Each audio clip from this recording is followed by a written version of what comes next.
love cooking with you, so it's great to have you again with us at the Cooking a Kid's Kitchen. So I'm glad you're joining us today to make a creme brulee. Recipes like this are priceless because not just that they are good in taste, but they are exceptionally simple to make. This particular recipe calls only for eggs, cream, and sugar, a touch of vanilla, and pretty much that's it. So I'm going to show you how you too can be an expert, and next time when you host, you can serve a delicate dessert as creme brulee is. So to start, we're going to melt a cup of sugar. A cup of sugar is good enough for 12 servings. So we want the sugar to caramelize, and while sugar is heating, we're going to go and break some eggs. For servings of 12, we're going to go with the 12 egg yolks. So separate the egg yolks from egg whites. All right. Okay.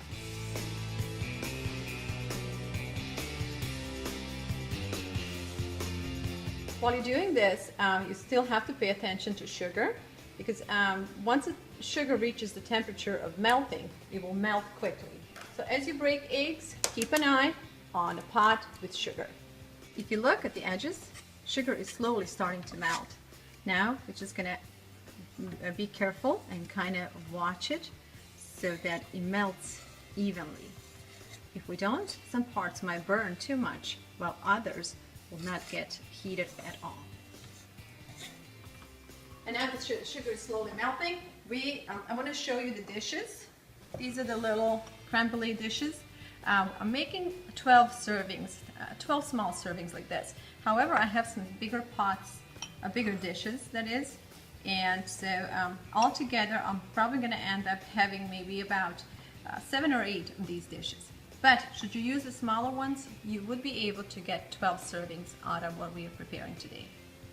I just want to make sure that these egg whites are reusable, so you know not to waste them. They're great for cake. You can make any cake with egg whites like I do with walnuts and egg whites, or you can just use them for omelet the next morning.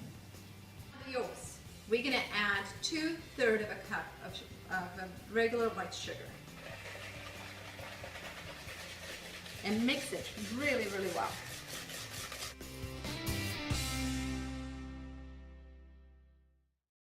We are getting to the right consistency of the melted sugar. So I'm just going to allow all these little pieces to melt and then cook it maybe just a bit longer so I can get a rich amber color before I pour it in the baking dishes. Now this looks perfect. Let's pour it out. Sugar is ready. Look how beautiful it is. Just beautiful. So be careful while you're doing this. The pot is hot, the sugar is super hot, and what we want to do is put a little bit of this good stuff on the bottom of each dish, and you kind of have to work quickly because as soon as the temperature drops in the sugar will thicken. All right. I love the smell of the burnt sugar. It smells like a caramel. And I love caramel. Put this aside and let it cool. Now we're going to go back to the egg yolks. So far we have 12 egg yolks and 2/3 cup of a regular white sugar. The next thing is vanilla. So we're going to add maybe about a tablespoon of vanilla. You can add a little more if you want to. This is a strong all-natural vanilla. Be aware though that if you have a very good extract of vanilla might change the color of the creme brulee. So a tablespoon is actually quite a bit. Okay, let's mix this again really well. Okay, now that yolks are ready with vanilla, I'm going to go and preheat 4 cups of half and half.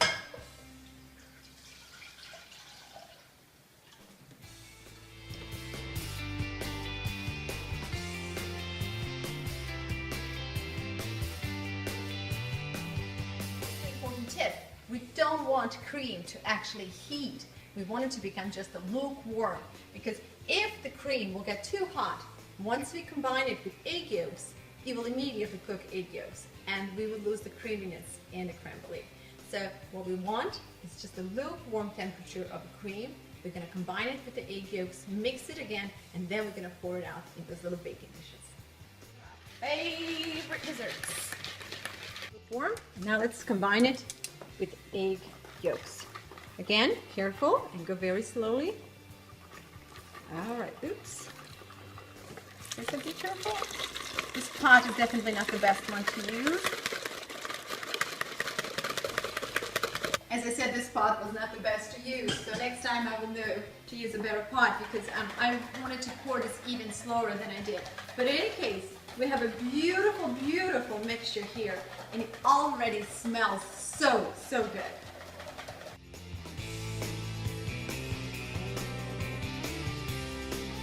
If you're a real professional, which I'm not, you should use a really fine strainer to strain this mixture so that all the little pieces of the egg yolk might be left out, and also to get rid of this foam.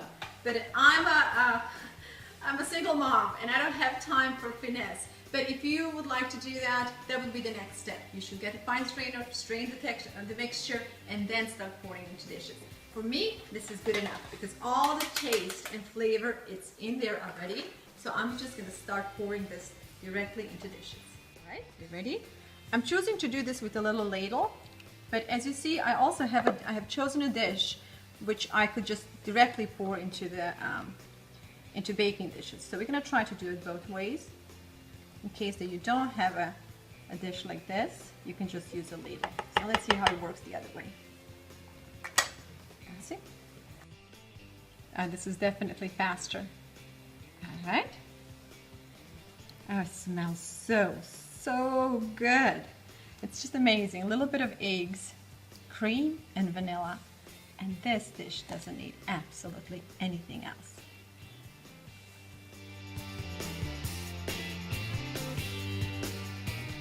To get these babies in the oven, and we have a preheated oven on 300, and we're gonna allow them to cook for about 30 minutes.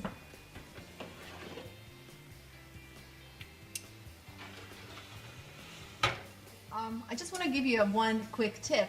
If you're doing this for the first time, a great idea might be to set these dishes in a pot, baking pot first, and then add water. Because ultimately we want to have about the half of the dish level to 2/3 of this dish level of water. So it might be just simpler to set these dishes in an empty baking pan and then gradually add water. We're going to bake them for about 30-35 minutes on 300. Once cooked, I'm going to put them on a wooden cutting board. I got a little towel here just to absorb the extra moisture from the dishes. And now we're going to cool them. And store them in a fridge for a minimum of 2 to 3 hours. Ideally, they should sit in a fridge overnight. And to finish it all, I'm going to add a little bit of whipped cream. This is a real whipped cream. Looks really nice. Just a tad more. And I'm going to add some homegrown frozen raspberries. I got these raspberries from a very dear friend. She has a beautiful row. That looks really good. Beautiful. Colors look nice. And the flavor and taste is there. It's simple and it's elegant, and I think it will do for today.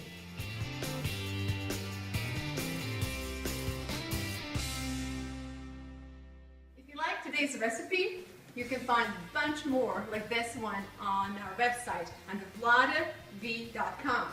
Just join us on our website or join us through our Facebook, or simply just join this channel. In any case, we appreciate you and thank you all for your support.